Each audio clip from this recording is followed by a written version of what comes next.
Es una oración que nos da esperanza, nos indica lo que podemos hacer o lo que debemos hacer para tener una vida consagrada. Prende o nos muestra el camino, prende una luz para tener una vida consagrada. Lamentaciones 5:21 dice la palabra de Dios: vuélvenos, oh Jehová, a ti y nos volveremos. Renueva nuestros días como al principio. Vuélvenos. Si no tenemos una vida consagrada, esta es la oración que debemos estar haciendo. Vuélvenos. Vuélvenos a ti. Si nos hemos dejado llevar por el mundo, esta es la oración que debemos de hacer a Dios. Vuélvenos a ti. Si hemos permitido que el enemigo gane terreno en nuestra vida, esta es la oración que debemos de hacer. Vuélvenos a ti, oh Jehová. Si ha habido algo que se ha convertido en un obstáculo para nuestro crecimiento espiritual, esta es la oración que debemos hacer. Vuélvenos, oh Jehová, a ti y nos volveremos. Si de alguna manera nuestra relación con Dios o nuestra comunión con Dios no es ni está como debería de estar, esta es la oración que debemos de hacer. Vuélvenos, oh Jehová, a ti y nos volveremos. Renuévanos, renueva nuestros días como al principio. Qué importante oración. Vamos a orar, que Dios nos bendiga en esta noche. Padre Santo, bendice tu palabra, ayúdame a predicarla, lo que quieres que yo comunique a tu pueblo. En tus manos estamos. Gracias, Señor. Toma control de todo, por favor. Sé con nosotros. Ayúdanos con la presencia y ayuda que solo tu Espíritu Santo puede dar. Te lo pedimos en Cristo. Amén y amén.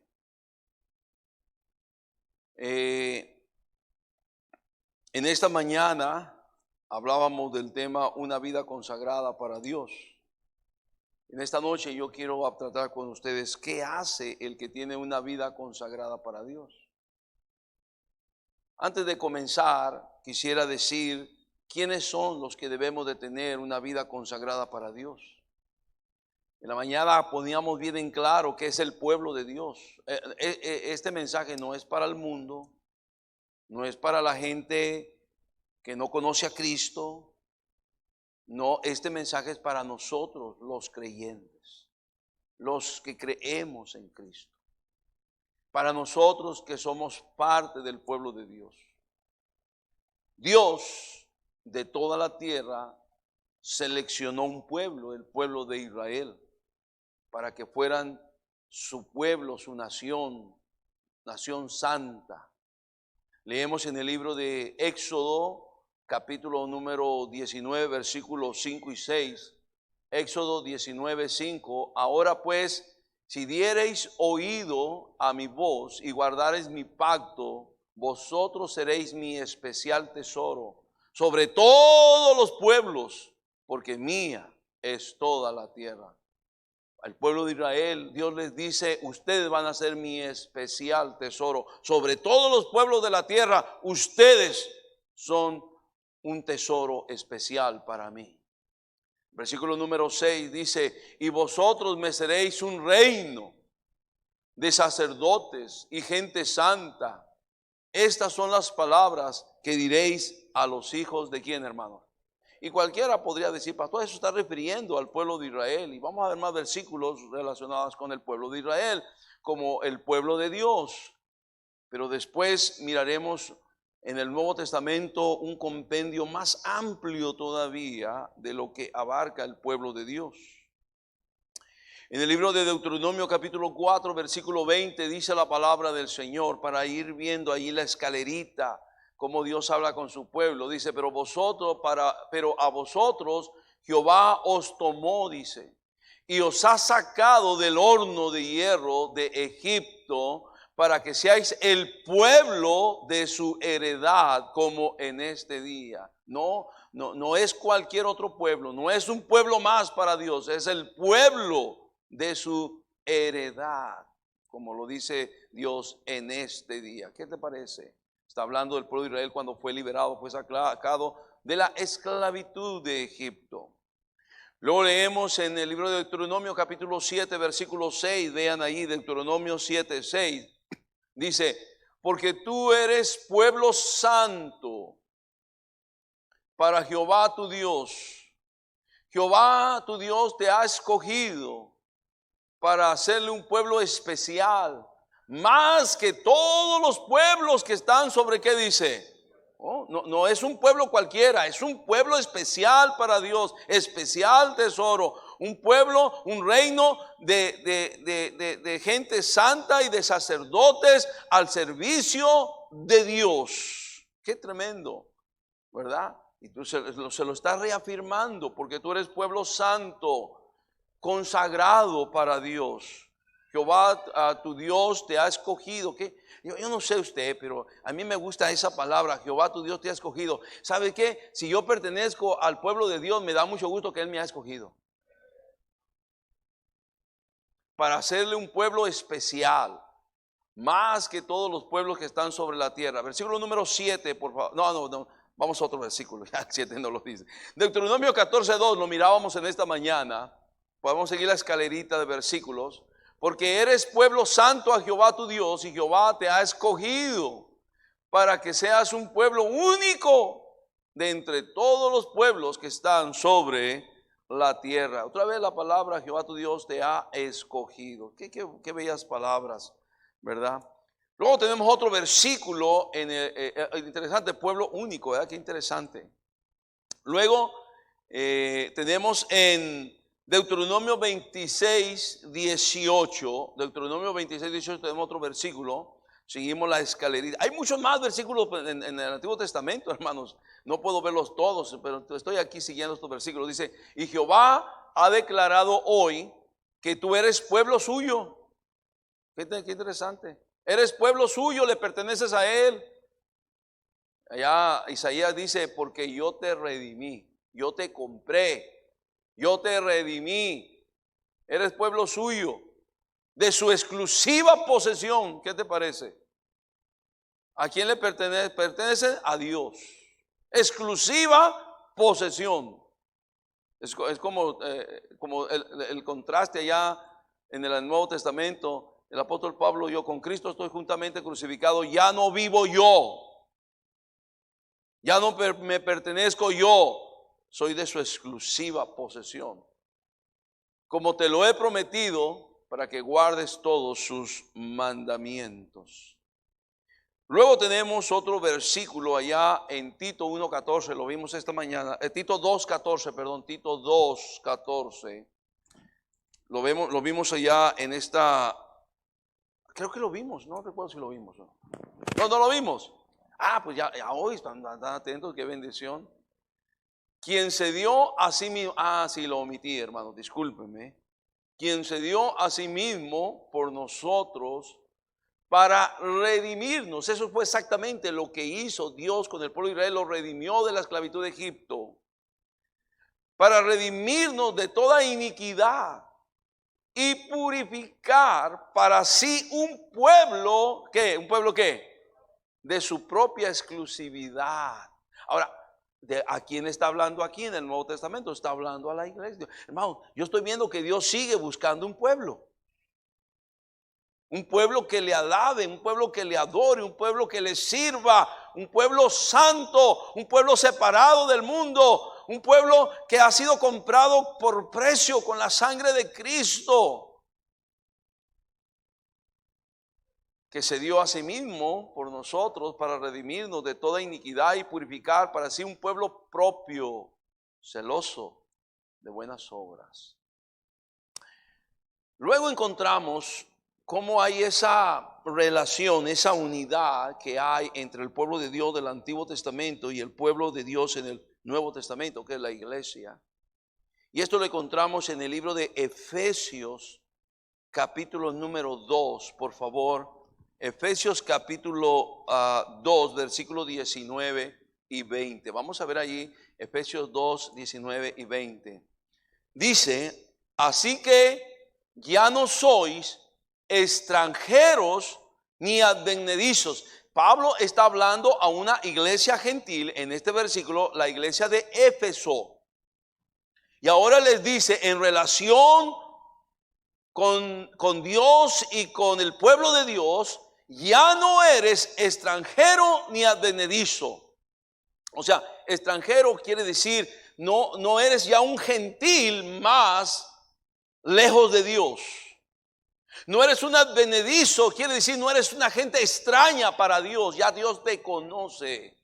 Es como Cristo dijo, mis ovejas oyen mi voz y me conocen y yo las conozco.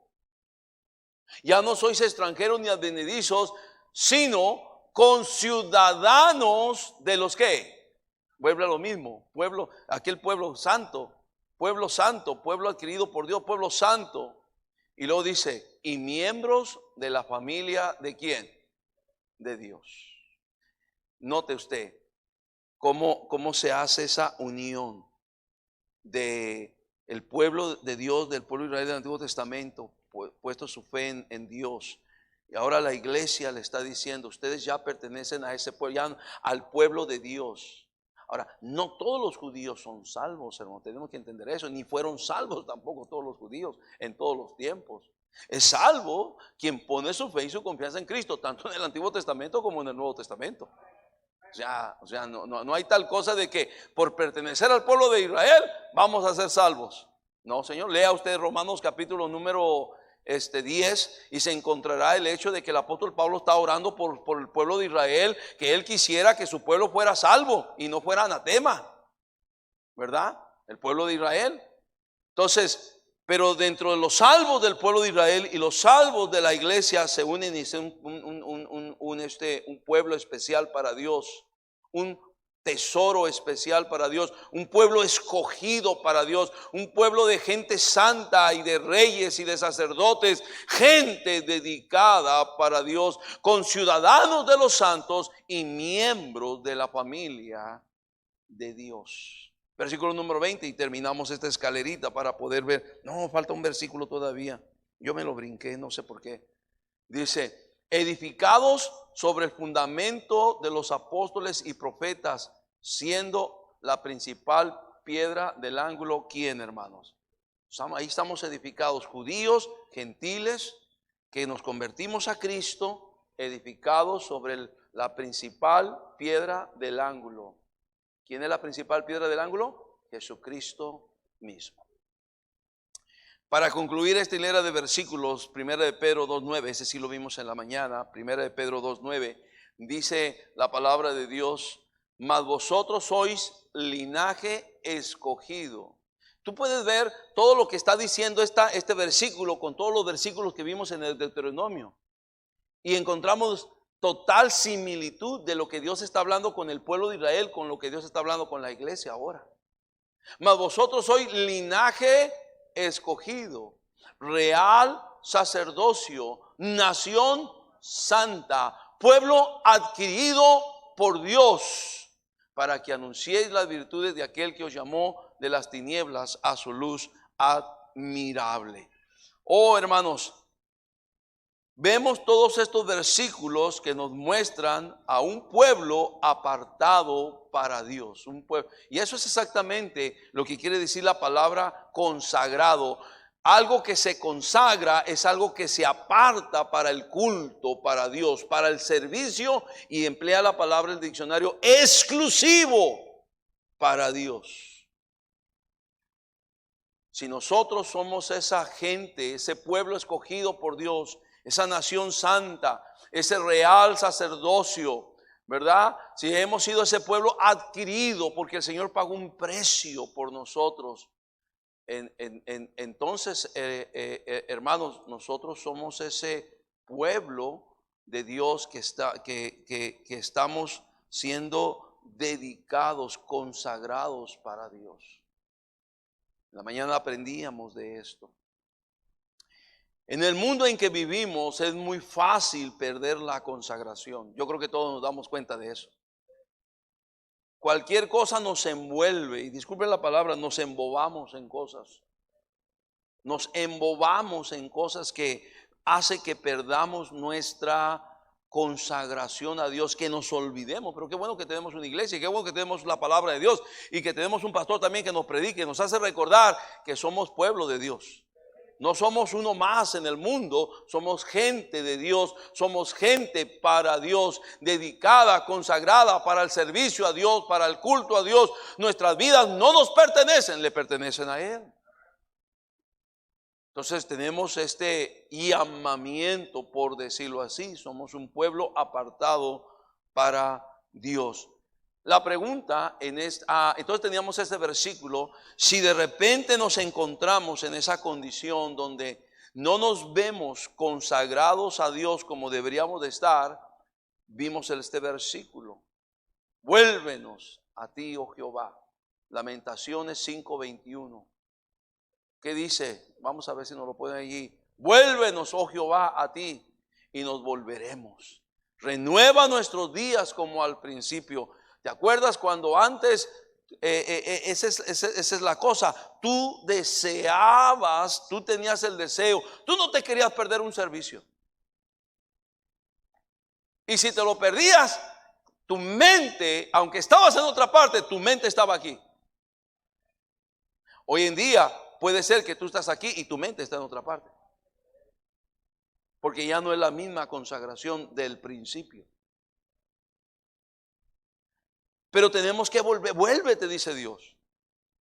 Y vimos un ejemplo maravilloso del hijo pródigo de Lucas capítulo 15 en la mañana, cómo él se volvió a su padre. Pero lo que más me impresionó, cómo el hijo pródigo tenía en su mente y en su corazón la calidad de vida consagrada que tenía su padre. Y algunos preguntaban, si tenía una vida consagrada a Dios, ¿por qué se perdió su hijo?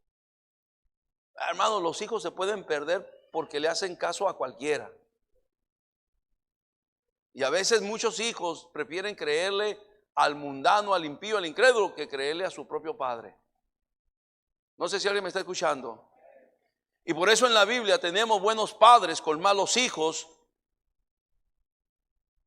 y malos hijos con buenos padres. Hay así. No es la generalidad, hermanos, pero sucede, llega a suceder, llega a pasar. Sin embargo, si el hijo pródigo se hubiera acordado de su padre como un hombre cruel, un hombre malo, un hombre déspota, un hombre que quería imponerse a fuerza, un hombre sin corazón, un hombre sin piedad, un hombre sin amor. ¿Tú crees que el hijo pródigo, aunque estaba en el chiquero de los puercos, hubiera querido regresar? No. ¿Sabe qué sucede con ellos? Mejor prefieren suicidarse que regresar. Pero él no se acordaba así de su papá.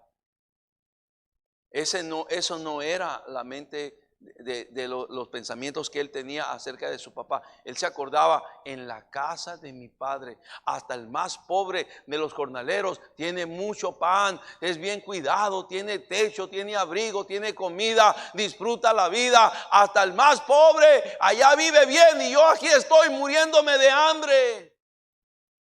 Se acordaba de su papá.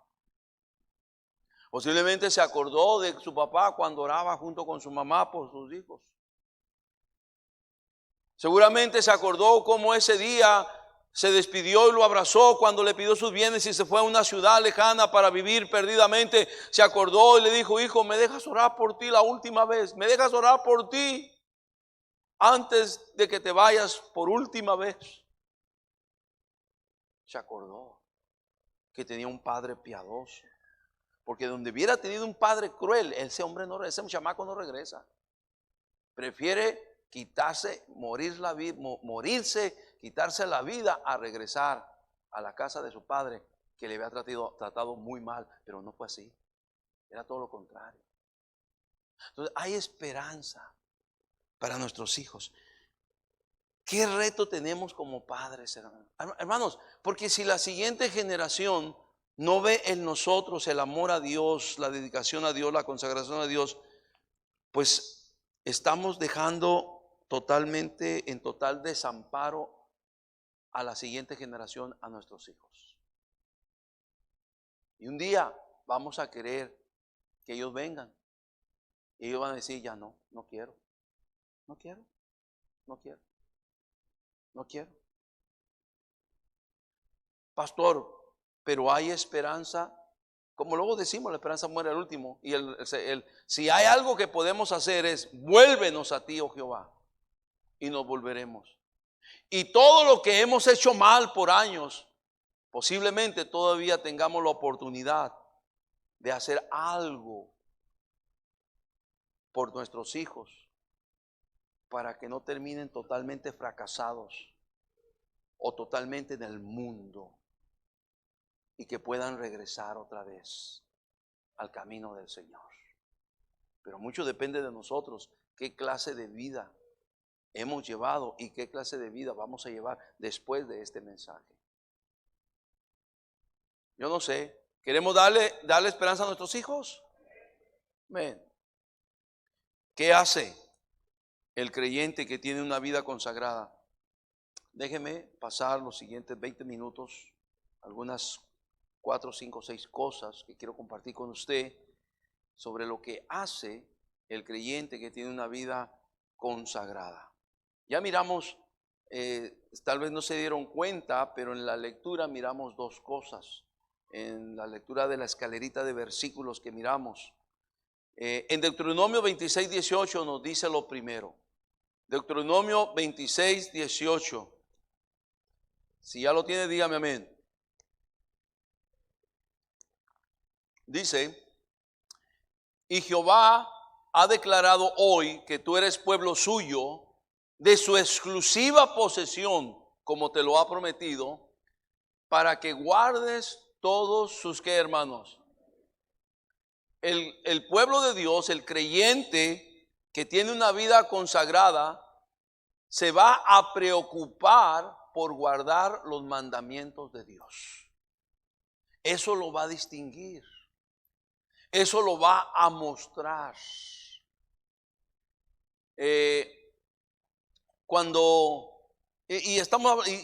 interesante que no solamente dice los mandamientos de las tablas de la ley de Dios, los 10 mandamientos, sino dice todos sus mandamientos. Hay cantidad de mandamientos.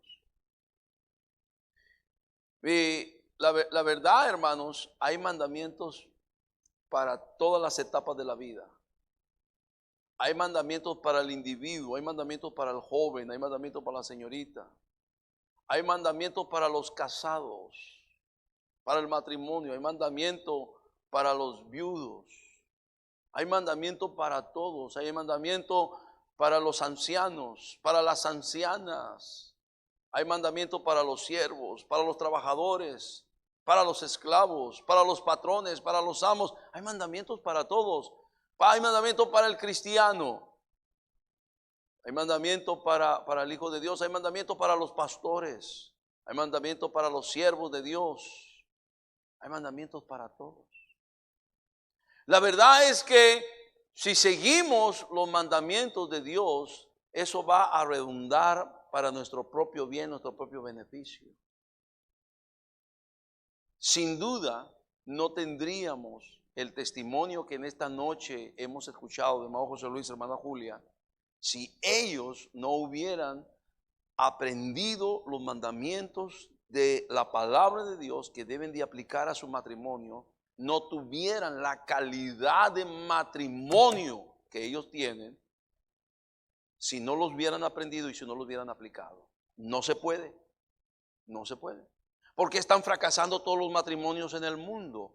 Porque en primer lugar ni conocen ni saben los mandamientos de Dios para el matrimonio. Por eso fracasan. No lo saben. Y si no lo saben, mucho menos lo ponen en práctica. Ahora, mucho me temo que nosotros como cristianos, muchos sí lo sabemos. ¿Alguien me está escuchando? El problema no es que si lo sabemos o no lo sabemos, el problema es que no lo ponemos en práctica. Pero el día que lo pongamos en práctica, vamos a tener un mismo resultado, es para nuestro bien. Imagínense ¿Cómo es que Dios quiere que nosotros en nuestro matrimonio estemos como perros o gatos, perros y gatos peleándonos? Y disculpe la comparación, pero así es, y peor que eso. O que estemos hablándonos bonitas palabras, expresiones de sentimientos, de afecto, de amor, de cordialidad, de agradecimiento por lo que tú haces por mí, de agradecimiento por lo que otra persona hace también, por lo que yo puedo hacer por la otra persona. Agradecimiento a Dios. Hay mucha diferencia. Y todo tiene que ver con aplicar los mandamientos. Y se puede tener una familia, un hogar, una casa, un matrimonio consagrado cuando obedecemos los mandamientos, todos los mandamientos de Dios. O sea, no sé si me di a explicar en este punto. Pero usted no guarda los mandamientos, usted no, de una vez lo voy a decir, hermano Rodolfo, usted no guarda los mandamientos, no espere ser feliz. Nosotros siempre estamos hablando de que sé feliz, sé feliz, sé feliz. Pero yo te lo tengo que, tú no guardas los mandamientos, no esperes ser feliz. No, no se puede. No se puede. ¿Quieres ser feliz? Guarda los mandamientos de Dios. Guarda los mandamientos. ¿Quieres ser feliz en tu matrimonio, en tu familia, en tu hogar? Guarda los mandamientos. No guarda los mandamientos, es imposible ser feliz. No se puede. No se puede. ¿Qué hace el creyente que tiene una vida consagrada? Guarda los mandamientos de Dios. Número uno. Número dos. Tal vez algunos de ustedes, esposos y esposas, tendrían que buscar un listado. Voy a buscar en internet, porque son buenos. Yo me he dado cuenta, porque aún hasta mis hijos les digo, búscame esto en internet, y no saben buscar. Y a veces paso a mi oficina también, búscame esto, y tampoco saben buscar. Saben buscar de todo, menos lo que yo les pido. Pero no es difícil buscar en internet, hermano Rodolfo, ¿verdad que no? Si no, nomás escríbale mandamientos de Dios para el matrimonio, y ahí le van a salir. No es difícil eso.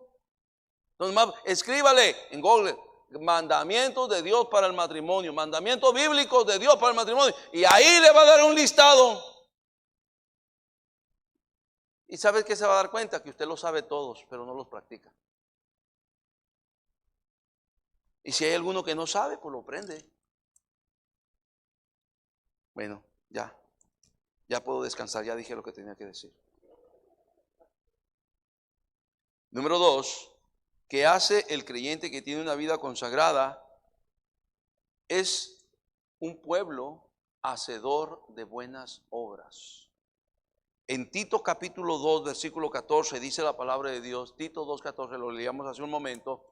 Dice, quien se dio a sí mismo por nosotros para redimirnos de toda iniquidad y purificar para sí un pueblo propio, celoso, dígame de qué, de buenas obras. Yo, queridos hermanos, qué bendición. Yo lo que puedo ver en muchos de ustedes, el corazón, el amor. Ahora vino hace un mes Gerardito, y muchos de ustedes tuvieron la oportunidad de invitarlo por aquí, por allá, por esto, por el otro. Hasta no que te acabaste todos tus recursos, ¿verdad? Pero qué bendición. Y muchos más. La ofrenda que le dimos, el aprecio a ese muchacho. Bueno, esta mañana aquí estaba su papá. ¿Está su papá aquí o no está su papá?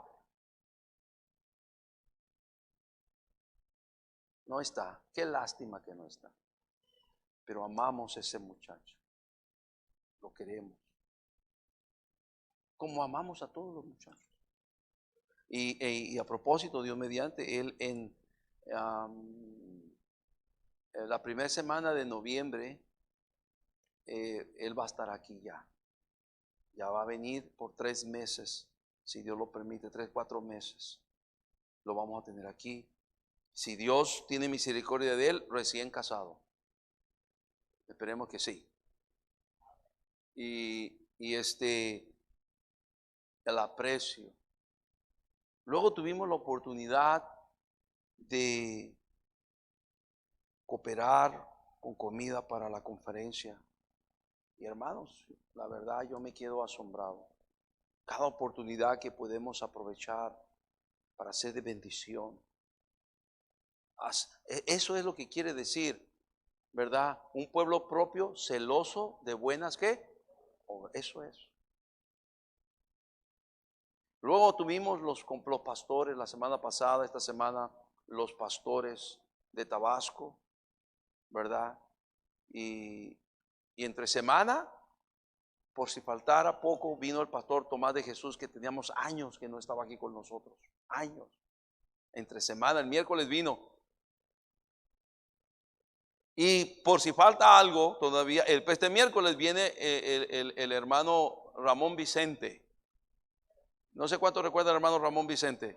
Misionero a las montañas Los Coritas, allá de Nayarit. Algunos nayaritas que son de aquí de la iglesia deberían de estar aquí. Díganle que dijo el pastor eso. Porque qué pena que venga un misionero de mi pueblo y yo no estoy en mi iglesia para apoyar. Eso no habla de ser celoso de buenas obras. No sé si alguien me está escuchando. No, si yo me entero que va a estar un misionero de mi pueblo, yo quiero estar allí. Yo quiero estar allí, pues cómo no, y se trata de dar una ofrenda para que el hermano misionero vaya y siga adelante, gloria a Dios, ¡qué bendición! Pero hay muchos ni siquiera cuenta se dan quién vino, quién no vino. Entonces un pueblo, dice allí, propio de Dios, hacedor, celoso de buenas obras. Qué bueno todas las oportunidades que tenemos. Y en muchos casos, que de una manera individual, por así decirlo, podemos ser de ayuda y de bendición a alguien más. Cada oportunidad que tengamos.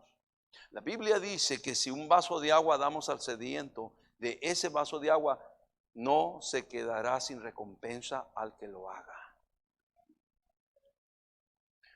Muchos de ustedes se llevan a comer a los predicadores, los conferencistas, los misioneros.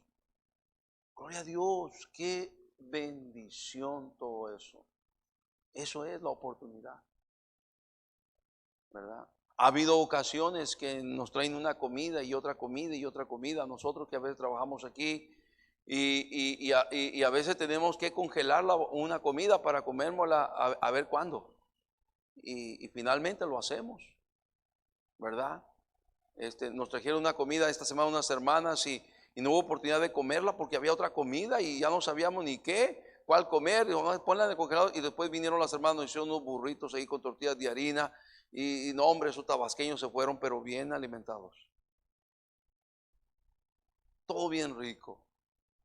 O sea, el hecho, y se me acercan las hermanas, pues pastor, quiero que pudiéramos hacer esto. Hermanas, adelante, qué bendición, gloria a Dios. O sea, todo lo que pudiéramos hacer.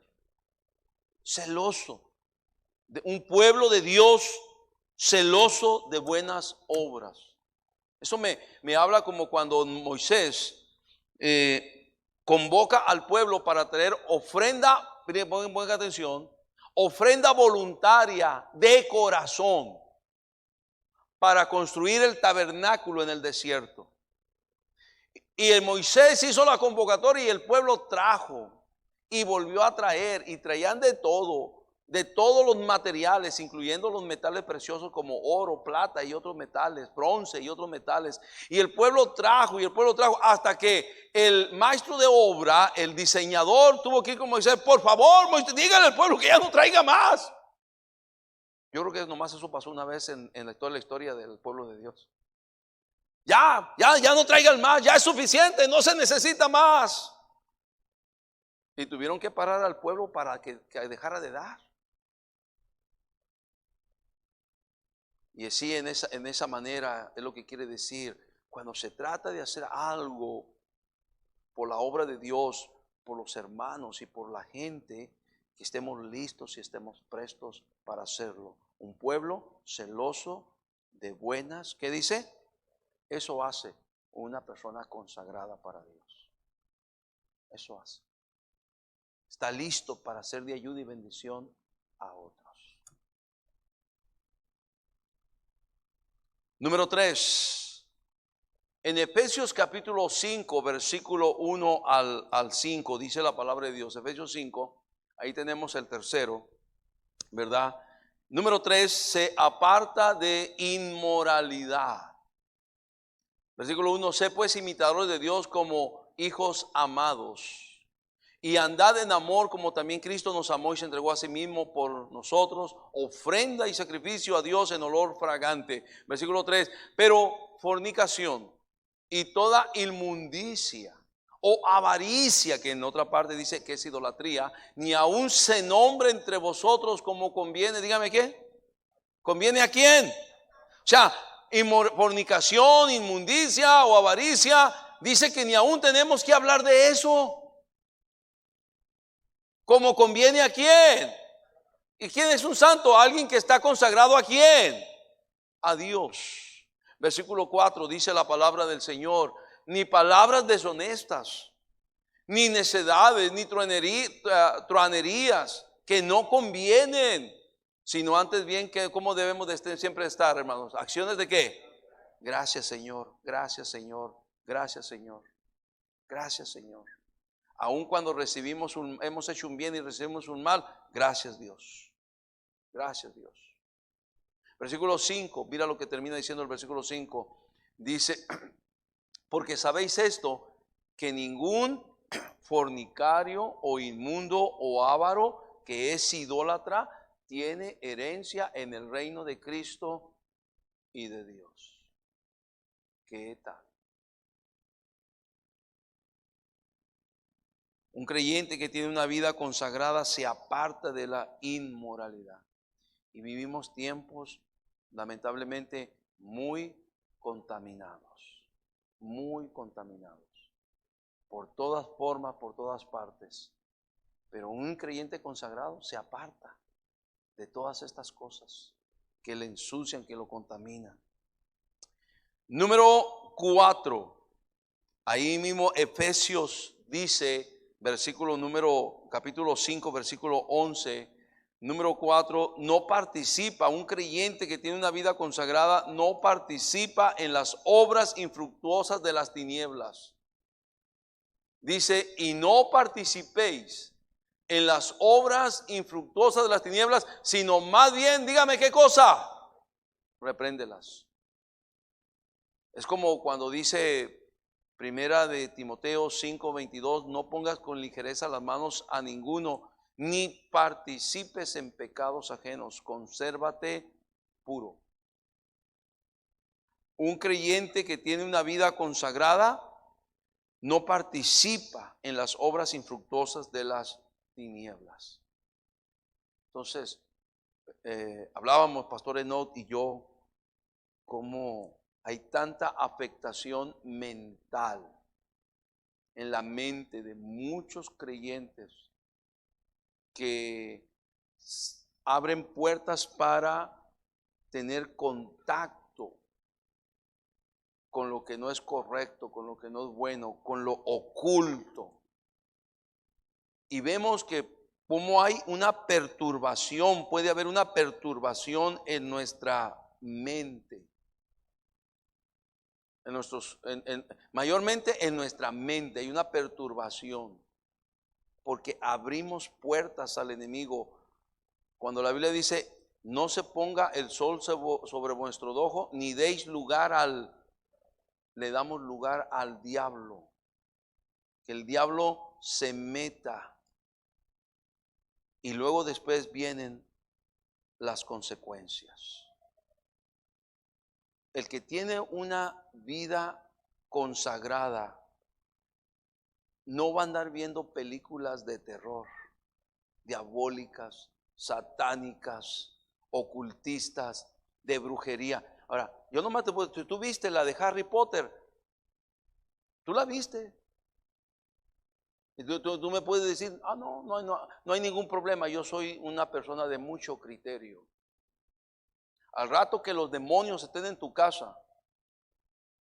Yo he conocido familias de nuestra propia iglesia que de repente me han llamado para decir, pastor, ahí están por fuera, por todas partes los demonios.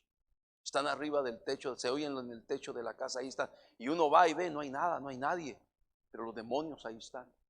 Y ellos los perciben, el ambiente se percibe. Los diablos están atacando allí, como diciendo, esta es nuestra guarida, esta es nuestra posición. ¿Y cómo se abrió? Con Harry Potter.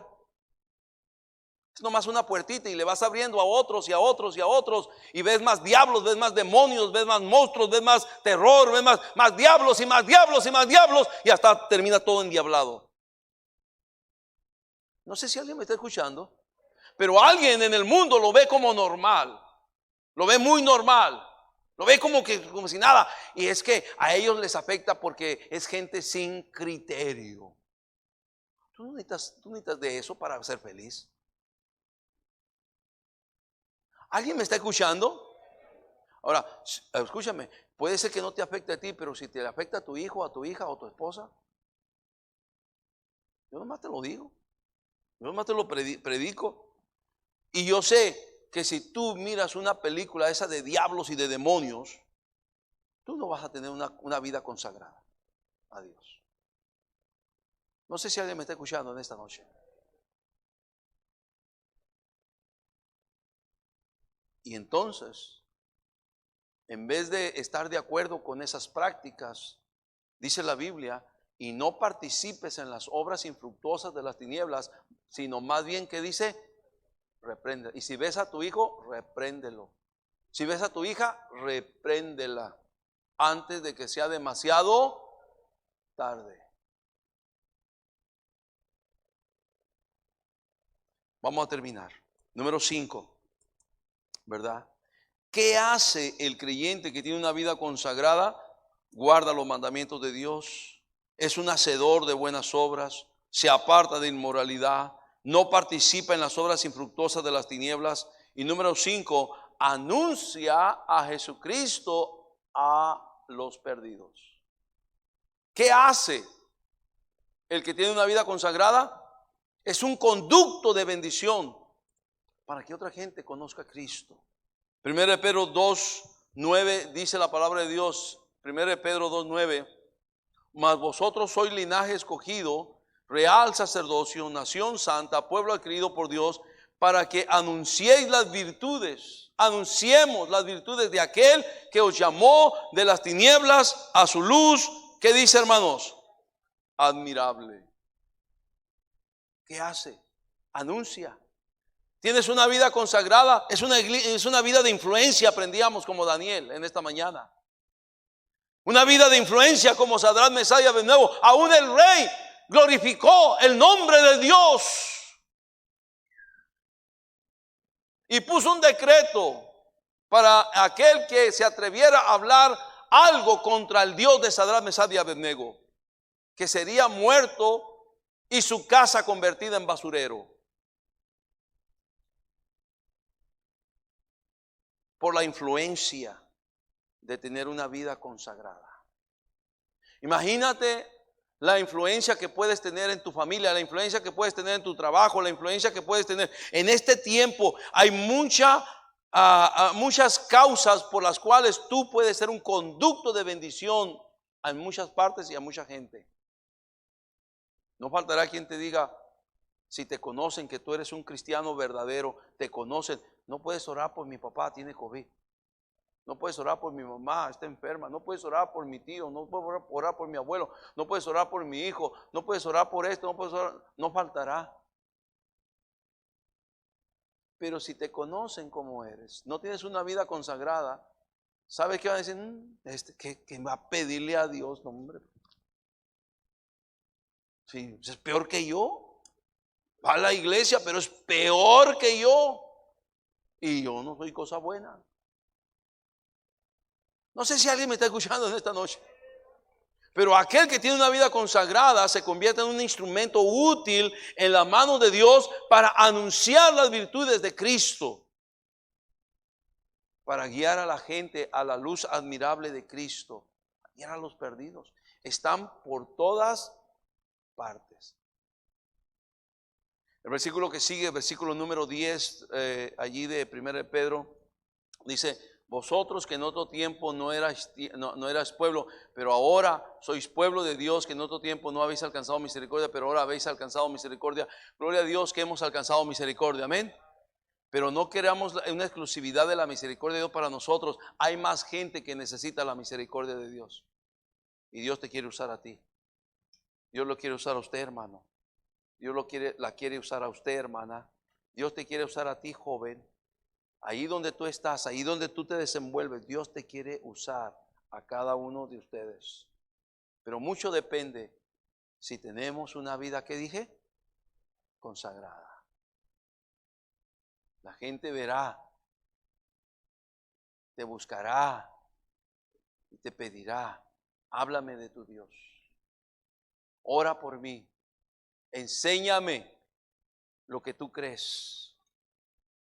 Porque tienes una vida, ¿qué? Consagrada.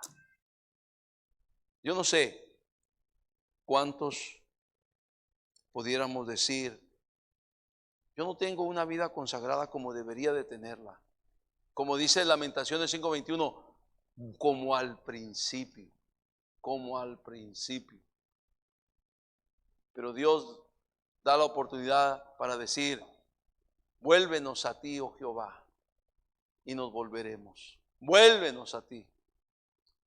Porque Dios quiere un pueblo consagrado para Él. No sé cuánto podríamos decir, la verdad, yo no tengo una vida consagrada como debería de tener, pero yo en esta noche yo quiero unir mi oración a la del profeta Jeremías.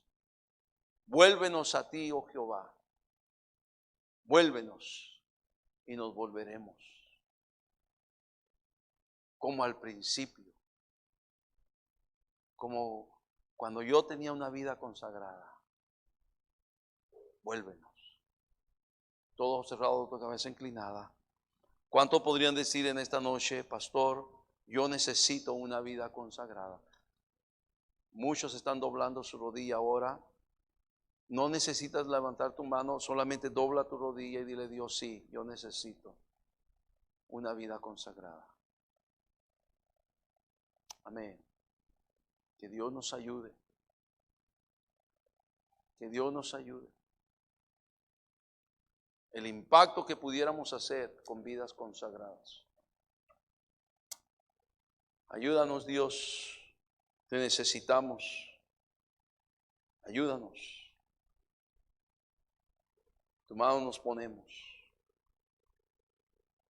Ayuda a cada hermano, cada hermana que en esta noche decimos, yo no tengo una vida consagrada como debería de tenerla, pero me quiero volver a ti, oh Dios, como el hijo pródigo se volvió a su padre, arrepentido. Ayúdanos, Señor, a volvernos a ti como al principio, a volvernos a consagrar como al principio. Nos ponemos en tus manos. Te pido por cada hermano, cada hermana, ayúdales, Señor. Ellos están tratando contigo, Dios. Seguimos orando en esta noche. ¿Habrá alguien aquí en esta noche que pueda decir, pastor, la verdad es que yo no tengo la seguridad? Si yo muriera hoy, yo no tengo la seguridad que mi alma iría al cielo con Cristo. Yo quiero saber qué necesito hacer para ser salvo. ¿Habrá alguien aquí que pueda decir, pastor, ore por mí? Yo quiero tomar una decisión por Cristo en esta noche. Quiero saber qué tengo que hacer para ser salvo. Si tú eres esa persona, solo levanta tu mano bien alta, diciendo, pastor, ore por mí, por favor. ¿Habrá alguna persona esta noche? ¿Habrá alguna persona esta noche? Solo levanta tu mano diciendo, ore por mí, pastor. Yo quiero saber qué tengo que hacer para ser salvo. Padre, gracias. Gracias por tu palabra, gracias por hablarnos. Gracias por todas tus bondades. Gracias, Señor, por el impacto que puede tener una vida consagrada. Gracias, Señor. Te pido tu bendición para tu pueblo, tu iglesia. Ayúdanos, Señor, a reconocer que somos el pueblo de su exclusividad, pueblo propio que le pertenecemos a usted. Gracias, Dios, que podamos tener vidas consagradas para su honra y para su gloria. Se lo pedimos en Cristo. Amén y amén.